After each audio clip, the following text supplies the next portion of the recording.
भाई software engineer Atul Subhash case में Bengaluru police को बड़ी कामयाबी हासिल हुई है। अतुल की पत्नी निकिता सिंघानिया समेत 3 लोगों को अरेस्ट किया गया।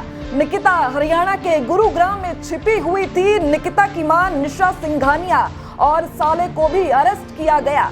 निशा और अनुराग प्रयागराज में छिपे हुए थे। बेंगलुरु पुलिस ने सूचना मिलते ही तीनों को अरेस्ट कर लिया, फिर कोर्ट में पेश किया। 14 दिसंबर को बेंगलुरु पुलिस ने गुरुग्राम से निकिता को अरेस्ट किया। उसी दिन यूपी के प्रयागराज से निकिता की मां निशा सिंघानिया और भाई अनुराग को भी अरेस्ट किया गया। इसके बाद तीनों को प्रयागराज कोर्ट में पेश किया गया। वहां से तीनों को न्यायिक हिरासत में भेज दिया गया। निकिता के चाचा सुशील सिंघानिया फिलहाल फरार हैं। उनकी खोजबीन में पुलिस जुटी हुई है।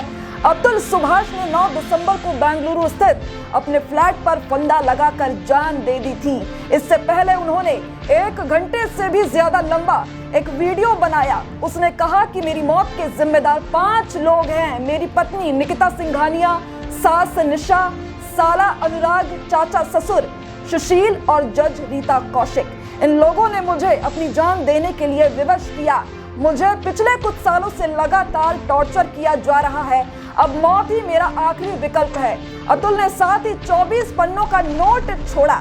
आरोप लगाया कि मैं 80,000 रुपए कमाने वाला इंसान हूँ। मुझसे मेरी बीवी खुद दूर हो गई, साथ ही मेरे बेटे को भी ले गई। उसने मेरे खिलाफ 9 फर्जी केस लगवाए, जिनकी सुनवाई के लिए मुझे बार बार बेंगलुरु से जौनपुर जाना पड़ता।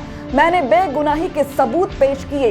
मैं कोर्ट के फैसले को मानते हुए बच्चे के लिए 40,000 भिजवाता था, लेकिन फिर भी हर महीना मुझसे 80,000 रुपए की मांग की जाती।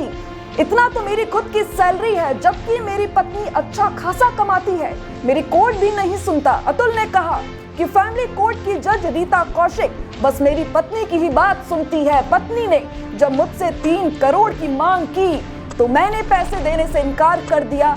इसे गलत कहा गया। साथ ही जज साहिबा के सामने प्रूफ भी किया कि मेरी पत्नी ने कहां-कहां झूठ बोला है।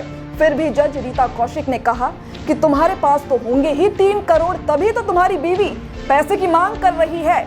जब मैंने इसका विरोध किया तो जज ने कहा कि मैं उन्हें 5 लाख दे दूं तो मामला सेट हो सकता है, लेकिन मैं कानून का पालन करता हूं। मैंने उन्हें पैसे देने से मना कर दिया।